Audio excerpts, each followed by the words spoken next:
ڈرو اللہ پاک سے، اور جس طرح تم کسی سے ڈرتے ہو، ڈرنے کا حق ہوتا ہے، وہ حق ادا کرنے کی کوشش کرو۔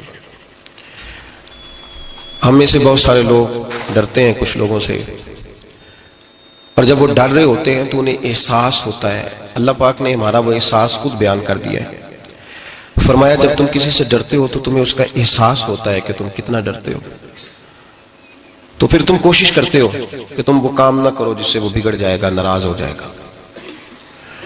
جو لوگ قانون سے ڈرتے ہیں وہ اشارہ نہیں توڑتے، کچھ بھی ہو جائے اشارہ نہیں توڑتے، انہیں پتہ ہے کہ یہاں اشارہ توڑیں گے تو الجھ جائیں گے، اور جہاں انہیں فکر نہ ہو کہ کوئی پوچھنے والا نہیں، وہاں ہم نے دیکھا ہے کہ لوگ اشارہ توڑ دیتے ہیں۔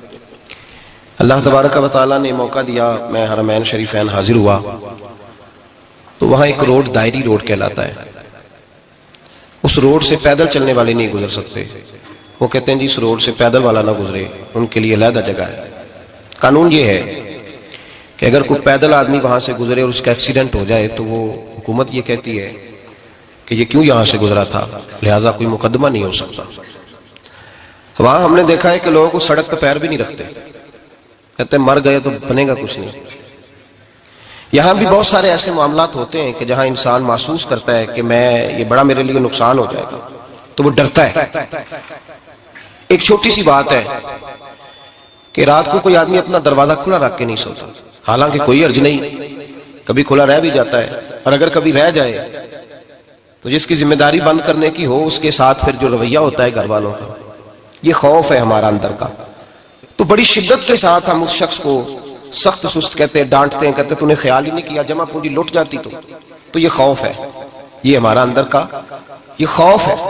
آپ بازار میں جائیں تو درجنوں لوگوں نے گن مین بٹھائے ہوئے ہیں، ان کا دل نہیں کرتا کہ اضافی تنخواہ دی جائے، کیا مطلب ہے ایک آدمی کو اضافی پیسے دینے کا، لیکن وہاں آدمی بٹھایا جاتا ہے، اس کو تنخواہ دی جاتی ہے، اس کی روٹی کا بندوبست کیا جاتا ہے، اس کے سارے ضروریات زندگی کا خیال رکھا جاتا ہے، اور پس منظر یہ ہوتا ہے کہ ڈر لگتا ہے اگر یہ شخص نہ ہوا تو ہماری چوری ہو جائے گی۔ تو اللہ فرماتے ہیں کہ تو جہاں سے ڈرتا ہے تجھے پتا ہے، تو اس طرح کر کہ مجھ سے بھی اتنا ڈر جتنا ڈرنے کا حق ہے۔ یہ جھوٹ موٹ کا ڈراوا نہ پیدا کر کے اوہ اللہ معاف کرے جی، اچھا جناب بڑا ڈرتے ہیں آپ اللہ تعالیٰ سے، آپ نے تو کانوں کو ہاتھ لگائے، تو پھر آپ کیا کر رہے ہیں؟ اللہ معاف کرے جی میں تو بات نہیں کرتا، بس 2-4 آدمیوں کی پگڑی اچھالوں گا، اس سے زیادہ نہیں، ڈر لگتا ہے جی بات کرتے ہوئے، 15-20 آدمی بس میرے قابو آئے۔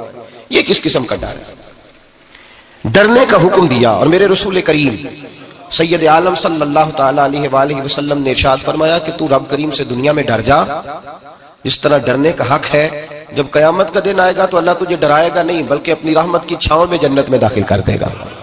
یہاں ڈر، ایک جگہ تو اللہ نے فرمایا ڈرو، اور کچھ جگہوں پہ فرمایا کہ جو میرے علم والے بندے ہیں نا، جن کو میں نے علم دیا ہے، عالم ہیں، ان کے بارے میں فرمایا کہ ان کے دلوں میں میری خشیت ہے۔ انما یخشی اللہ من عبادہ العلماء، اللہ کے بندوں میں سے جو علم والے ہیں وہ اللہ کی خشیت رکھتے ہیں۔ قرآن نے ایک جگہ کہا ڈرو، خوف کا لفظ بھی استعمال کیا، وَلِمَنْ خَافَ مَقَامَ رَبِّهِ جَنَّتَانِ، خوف بھی ہے اور خشیت بھی ہے، ان دونوں کا معنی ایک ہی ہے، ڈرنا، خوف کا معنی بھی اور خشیت کا معنی بھی، ڈرنا۔ جب آپ علماء لغت کو پڑھیں گے، عربی ادب کو جاننے والے لوگوں کا مطالعہ کریں گے تو انہوں نے یہی لکھا ہے کہ ان دونوں کا معنی ڈرنا ہے۔ میری طرف دیکھیے، توجہ کریں، کچھ سمجھانے لگا ہوں، اس نقطے کو ضرور سمجھیے گا۔ خشیت کا معنی بھی ڈرنا ہے، خوف کا معنی بھی، لیکن جب صوفیاء کے پاس جائیں نا، صوفیاء جو قرآن و سنت کی روح کی تفسیر کرنے والے ہیں، تو وہ کہتے ہیں نہیں، خشیت اور خوف میں فرق ہے، خوف اور ہوتا ہے، خشیت صوفیاء اس کی تفسیر اور کرتے ہیں۔ وہ کہتے ہیں خوف بھی ہوتا ہے اور خشیت بھی ہوتی ہے، الگ الگ چیزیں ہیں، ایک نہیں۔ بڑی خوبصورت بات ہے، اگر آپ سمجھ گئے تو آپ کو فائدہ دے گی۔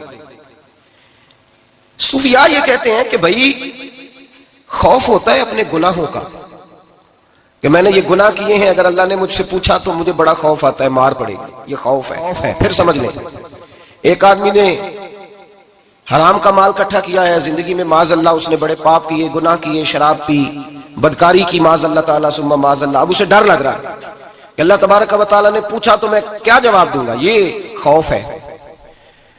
اور خشیت یہ ہے کہ ایک آدمی سارا دن نماز پڑھتا ہے، روزہ رکھتا ہے، عبادت کرتا ہے، اللہ کو یاد کرتا ہے، پھر بھی ڈرتا ہے. یہ خشیت ہے، یہ خشیت ہے.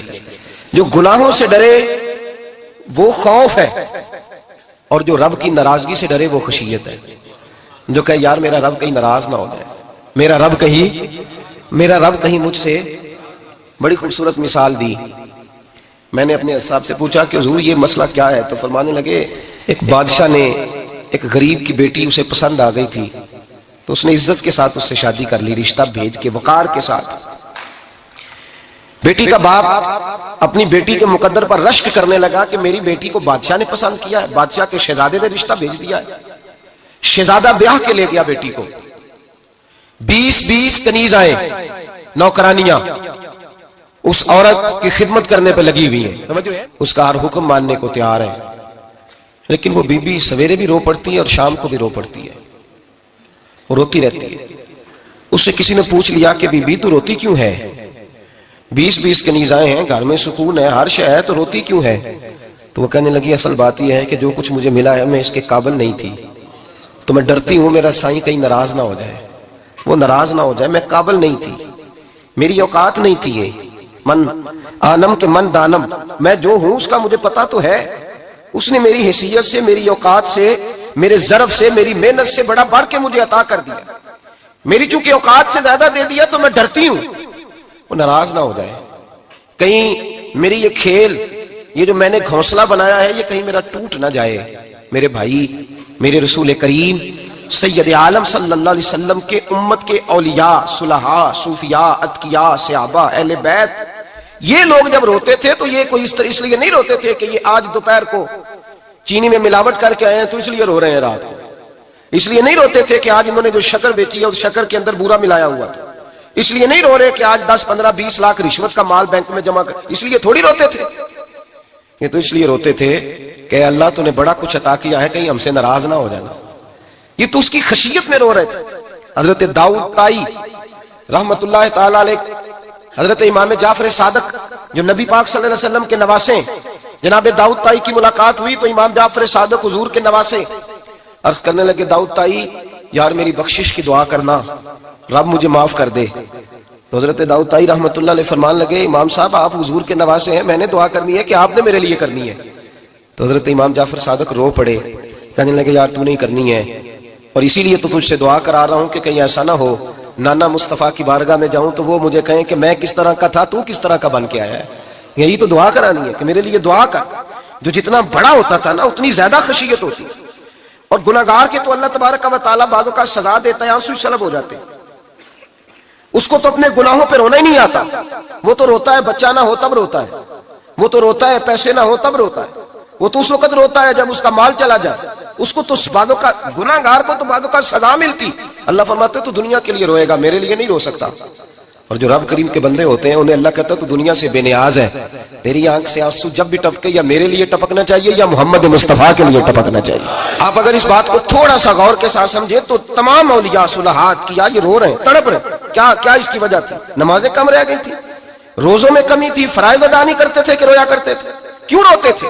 حضرت سیدنا عمر فاروق رضی اللہ تعالیٰ عنہ کے بارے میں صحابہ کہتے ہیں جناب عمر فاروق جب نماز پڑھاتے اتنا رویا کرتے تھے کہ 7ویں صف تک ان کے رونے کی آواز جایا کرتی. 7ویں صف تک ان کے رونے کی آواز جاتی. ہم لوگ بن کے بیٹھ گئے ہیں، ہم لوگ بن کے بیٹھ گئے. ہم یہ سمجھتے نہیں کہ ہماری حیثیت کیا تھی اور رب کریم نے ہمیں نوازا کیا ہے. آپ پڑھیے کتابیں، میرے رسول پاک صلی اللہ علیہ وسلم فرماتے ہیں میرا عمر جس گلی سے گزرے شیطان رستہ بدل جاتا ہے. نبی پاک فرماتے ہیں میرا عمر جب تک دنیا میں رہے گا دوزخ کو تالا لگا رہے گا. اس صاحب عزد الغابہ نے لکھا ہے نبی پاک صلی اللہ علیہ وسلم نے حضرت جبریل امین کو بلایا، فرمایا چل میرے عمر کی شان بیان کر. تو حضرت جبریل امین علیہ السلام عرض کرنے لگے یا رسول اللہ صلی اللہ علیہ وسلم 950 سال اگر اللہ مجھے عمر دے، 950 سال رب عمر دے اور پھر بھی میں عمر فاروق کے فضائل بیان کروں تو میں نہیں کر سکتا. عمر کی شان میں نہیں بیان کر سکتا. 950 سال بھی اگر میری عمر ہو. نبی پاک نے فرمایا پھر میرے ابو بکر کے بارے میں عرض کی یا رسول اللہ ابو بکر کی تو بات اس سے بہت آگے کی ہے نا. وہ نبی پاک کتنی عظمت بیان کر رہے ہیں، کس قدر زیادہ رسول کریم صلی اللہ تعالی علیہ وآلہ وسلم ان کی عظمت بیان کرتے ہیں. حضرت عمر کیا کہتے ہیں؟ وہ لوگوں کو بتاتے پھرتے ہیں کہ تم نے دیکھا ہے نا میری کتنی عظمت ہے. وہ یہ نہیں کہتے. حضور فرماتے ہیں عمر کی بڑی شان، بڑی شان، بڑی شان. اور عمر کے پاس جب بھی کوئی جاتا ہے کہتے عمر آپ کا کیا مقام ہے؟ تو عمر فرماتے میں تو اونٹ چرانے والے کا بیٹا ہوں، میں تو اونٹ چرانے والے کا بیٹا ہوں، میں تو اونٹ چرایا کرتا تھا، میں تو 10 اونٹ نہیں سنبھال سکتا۔ حضرت فاروق اعظم رضی اللہ تعالیٰ عنہ سے کوئی پوچھتے جناب عمر آپ کا کیا حال ہے؟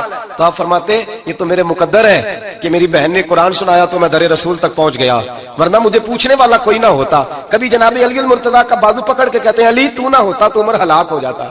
بھائی حضور شانے بیان کرتے ہیں، نبی پاک کہتے ہیں میرے ابو بکر نے احسانات کیے، بڑے احسانات کیے، میں نے سب کا بدلہ چکا دیا، ابو بکر کا نہیں چکایا، اللہ کی بارگاہ میں عرض کروں گا یا اللہ تو ہی اسے بدلے دے۔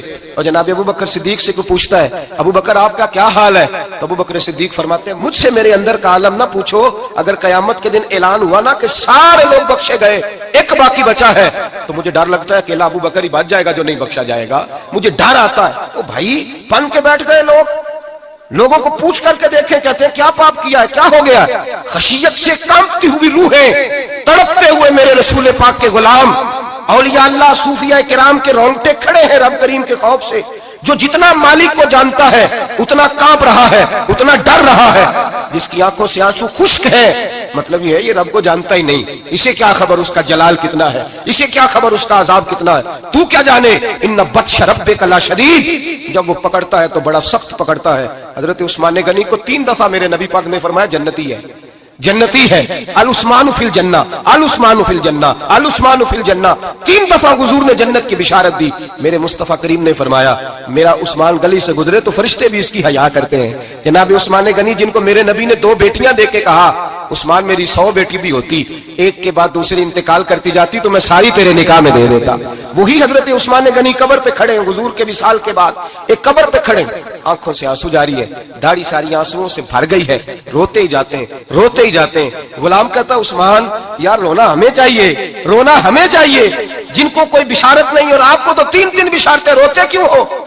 جناب عثمان غنی فرمانے لگے جس مصطفیٰ نے مجھے جنت کی بشارت دی اسی رسول نے فرمایا تھا قبر آخرت کی منزلوں میں سے پہلی منزل ہے، آخرت کی منزلوں میں سے پہلی منزل۔ سوچتا ہوں اگر رب کریم نے عثمان سے حساب پوچھ لیا حساب کیسے دینا ہے میرے مصطفیٰ کریم نے؟ یہ تو بات ہے نا جناب عمر کی، یہ تو بات ہے حضرت عمر کی، حضرت ابو بکر کی، جناب عثمان غنی کی۔ اور جس شیر خدا کے بارے میں نبی پاک نے فرمایا علی منی وانا من علی، فرمایا علی اور میں دو نہیں، میں علی ہوں اور علی میں ہے۔ جن کو فرمایا من کنت مولا فہذا علی مولا، جس کا میں مولا اس کا علی بھی، اس کا علی بھی، جس مولا علی شیر خدا کو یہ درجہ دیا۔ ولی المرتضیٰ اٹھے ہیں، نماز کا وضو کیا ہے، مصلی کی جانب جانے لگے تو جناب علی کا وجود تھر تھر کانپنے لگا، تھر تھر چھم چھم آنسو برسنے لگے۔ حضرت سیدنا امام حسن آگے بڑھے، ابا جی کیا ہوا؟ فرمایا حسن ڈر رہا ہوں، مالک کی بارگاہ میں جا رہا ہوں، کہیں رب علی کو دھتکار ہی نہ دے، کہیں مالک علی سے حساب ہی نہ پوچھ لے، کہیں اللہ تبارک و تعالیٰ ناراضگی کی نظر سے ہی نہ دیکھ لے۔ او بھائی ہم لوگ اتنے دلیر، اتنے تگڑے، اتنے سیاہ، اتنے عقل مند، اتنے گناہوں کے پیچھے پہاڑ ہیں، لیکن مجال ہے کوئی ایک قطرہ وہ آنسو جو ہم نے سنبھال کے رکھے ہیں دنیا داری پہ بہانے کے لیے۔ کبھی اپنا حساب کر، کبھی سوچ، روز شکوہ کرتا ہے، کہتا ہے میرے پاس پیسے نہیں، گاڑی نہیں، کار نہیں، کوٹھی نہیں، سرمایہ نہیں۔ کبھی سوچ جو کچھ ہے اگر رب کریم میرے اور آپ کے اعمال دیکھے تو ہماری حیثیت ہے کہ وہ سارا کچھ ہمیں دیا جاتا، ہماری اوقات تھی کہ وہ ہمیں دیا جاتا جو اس نے دیا ہے۔ ٹٹول کے دیکھیں، عمر گزر گئی، شکوے کرتے، ذرا پلٹ کے دیکھیں، اگر ہمارے گناہ اور ہماری نیکیاں اکٹھی کی جائیں تو ہم جزا والے نہیں سزا والے نکلتے ہیں معاذ اللہ۔ محمود غزنوی بڑا پیار کرتے تھے ایاز کے ساتھ، بڑا پیار کرتے تھے، نوازا کرتے تھے، روز کوئی نہ کوئی تحفہ ملتا تھا ایاز کو۔ کچھ حسد کرنے والوں نے کہا محمود تو اسے تحفے دیتا ہے اور یہ جنگل میں اسلحہ اکٹھا کر رہا ہے، یہ تیرے خلاف علیحدہ سے فوج تیار کر رہا ہے، کچھ وقت آئے گا یہ تجھے چھوڑ کے علیحدہ سے بادشاہی کا دعویٰ کر دے۔ محمود غزنوی کہنے لگے یہ کس طرح کی بات؟ کہ تمہیں پتہ ہے کہ ایاز عصر سے لے کر عشاء تک کہاں رہتا ہے؟ محمود کہنے لگے یار واقعی میں نے کبھی پوچھا تو نہیں، شک کا بیج بو دیا، شک کا بیج بو دیا۔ محمود غزنوی کہنے لگے اچھا آج میں پیچھا کروں گا، تفتیش کروں گا، تحقیق کروں گا کہاں جاتا ہے، تحقیق کروں گا۔ محمود غزنوی نکلے پیچھا کرنے، عصر کے بعد ایاز نے جنگل کا رخ کیا، محمود بھی پیچھے پیچھے ہو لیے۔ کہتے ہیں جنگل کے بیچ جا کے ایک جھونپڑی آئی، اس جھونپڑی کے اندر ایاز گئے، دروازہ کھولا، اندر چلے گئے۔ مجھے بڑا غصہ تھا کہ ہر بات مجھے بتاتا ہے، یہ کیوں نہیں بتائی؟ جب ایاز اندر گئے تو میں نے زور زور سے دروازہ کھٹکھٹایا غصے کے ساتھ، ایاز نے دروازہ کھولا، باہر آئے، میں نے کہا پیچھے ہٹ۔ ایاز پیچھے ہٹے تو میں اندر چلا گیا۔ محمود کہتے ہیں جب میں اندر گیا تو میں نے اس جھونپڑی میں ایک پرانا کرتا لٹکا ہوا دیکھا، ایک ٹوٹے ہوئے جوتے پڑے ہوئے دیکھے، ایک چھوٹا سا ڈنڈا دیکھا، ایک مٹکا، ایک پیالہ دیکھا۔ میں نے ساری تلاشی لی تو چند ٹوٹی پھوٹی پرانی چیزیں۔ میں نے کہا ایاز یہ کیا ہے؟ تو کہتے ہیں ایاز کہنے لگا بادشاہ ٹٹول کے دیکھ لے، یہی کچھ ہے جو تو نے دیکھا ہو۔ میں نے کہا یہ ہے کیا؟ کہتے ہیں ایاز پیروں میں بیٹھ گیا، تڑپ کے رونے لگا، کہنے لگا بادشاہ یہ میری اوقات ہے، یہ میری اوقات ہے، یہ میری اوقات ہے، یہ میری اوقات ہے۔ کہا کیا مطلب؟ کہنے لگا جس دن تیرے پاس آیا تھا نا تو یہ میری کائنات تھی کل، آج تیری مہربانیوں نے مجھے یہاں تک پہنچا دیا ہے۔ میں جو تیرا غدار نہیں نہ ہوتا، میں جو تیری نافرمانی نہیں کرتا، اس لیے نہیں کرتا کہ میں ہر شام آ کے اپنی اوقات یاد کرتا ہوں، اور پھر مجھے روز رات کو میرا نفس کہتا ہے اس کا وفادار رہنا، اس کا وفادار رہنا۔ تو اس حال میں تھا جب آیا تھا، اگر یہ بگڑ گیا تو پھر تجھے اپنی اوقات کا پتہ ہے نا۔ محمود غزنوی نے سینے سے لگایا، کہنے لگے آج تک تو بچا بھی اس لیے ہے کہ تو اپنی اوقات نہیں بھولا۔ ملا رومی کہتا ہے اپنی اوقات یاد رکھ، تو کیا تھا، تجھے ایک رات سونے نہ دے تو اپنی ٹانگوں پہ کھڑا نہیں ہو سکتا، تیری وہ آنکھ لے جائے تو کچھ نہیں کر سکتا، وہ تجھے معذور کر دے تو کچھ نہیں کر سکتا۔ 30 سال کے اونچے 7 فٹ قد کے جوان اس نے فالج زدہ کر کے اسپتالوں میں ڈال دیے، وہ کچھ نہ کر سکے۔ بڑے بڑے پہلوان جو کہتے تھے کہ ہم اٹھے تو دنیا اٹھتی ہے، اس نے پھینک دیے من و مٹی کے نیچے، کچھ نہ کر سکے۔ اپنی حیثیت نہ بھول۔ میرے رسول کریم سید عالم صلی اللہ علیہ وسلم نے فرمایا 2 باتوں میں لوگ دھوکے میں ہیں، دھوکے میں ہیں، دھوکے میں ہیں، دھوکے میں۔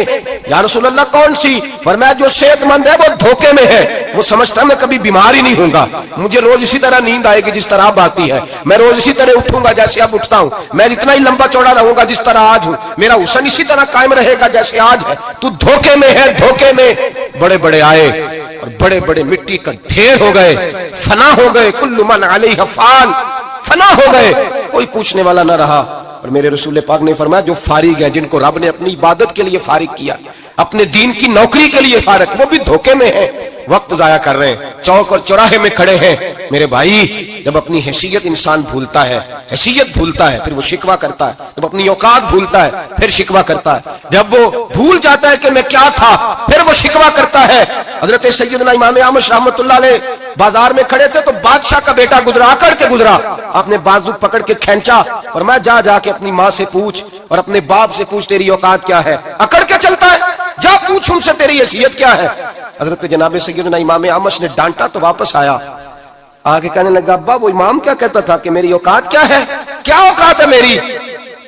تو باپ اور ماں دونوں گھورنے لگے، کہنے لگے بیٹے ہمارے پاس دولت بھی تھی، گھر بھی تھا، مکان بھی تھا، جائیدادیں بھی تھی، بادشاہت بھی تھی، پر ہم دنیا کے دروازوں سے بھیک مانگ مانگ کے تھک گئے تھے، عرش کا مالک ایک بیٹا عطا نہیں کرتا تھا، ایک بیٹی نہیں دیتا تھا، تڑپ گئے تھے، روتے تھے، سسکتے تھے۔ پھر وہی امام احمد جنہوں نے آج تجھے گلی میں کھڑا کیا ہے اس کے دروازے پہ جا کے بیٹھ گئے، ہم نے کہا رب ناراض ہو گیا، دعا کرو ہم سے راضی ہو جائے، چلو زیادہ نہیں ایک لال ہی ہمیں دے دے۔ کہا امام احمد دعائیں کیا کرتے تھے تو تب اللہ پاک نے تو ہمیں عطا کیا تھا۔ تیری او بھائی اپنی حیثیت کا تو تعین کر، تو بڑھ بڑھ کے باتیں کرتا ہے، تو بڑا کھل کھل کے بولتا ہے، اپنی حیثیت کا تو تعین کرنا، ذرا اندازہ تو کرنا کہ تو کون تھا، کہاں سے آیا ہے، تیری اوقات کیا ہے۔ یہاں لوگ 1 منٹ میں آگے نکل جاتے ہیں، پلٹ کے دیکھ تو صحیح۔ اور میرے بھائی جو بڑے لوگ تھے وہ تڑپا کرتے تھے۔ حضرت فضیل بن عیاض رحمت اللہ علیہ فرماتے ہیں بغداد میں بارش نہیں ہوتی تھی، قحط پڑ گیا، جانور پیاس سے مرنے لگے، جوان بچے بوڑھے نڈھال ہونے لگے۔ فرماتے ہیں میں بھی نکلا، سفیان ثوری بھی نکلے، اور بھی کئی صوفیاء میدان میں نکلے، دعائیں مانگی پر بارش نہیں ہوتی تھی۔ فرماتے ہیں کہ جھونپڑی سے ایک سفید بالوں والا اور گندمی رنگ والا ایک بوڑھا غلام نکلا جو کسی کا ملازم تھا، باہر آیا جھونپڑی سے، ہم اسے دیکھ رہے تھے، وہ ہمیں دیکھ نہیں رہا تھا۔ فرماتے ہیں اس کے چہرے پر عبادت کے نشان تھے، دور سے اس کا چہرہ دیکھتے لگتا تھا کوئی رب کریم کا بندہ ہے۔ فرماتے ہیں ہم اسے اللہ کا ولی جانتے تھے۔ اس نے دعا مانگی کہ تو لفظ پتہ کیا ہے دعا کے؟ ہاتھ اٹھا کے کہنے لگا مولا مجھے پتا ہے یہ جو بارش نہیں نہ ہو رہی ہے میری وجہ سے نہیں ہو رہی، میرے گناہوں کی بڑی لمبی فہرست ہے، بڑی لمبی لائن ہے۔ کہنے لگا اے اللہ میری اکیلے کی وجہ سے سارے بغداد کو سزا تو نہ دے، رب کریم جوان بھوکے، بچے بھوکے، مائیں ترس گئیں، بچے ترس گئے،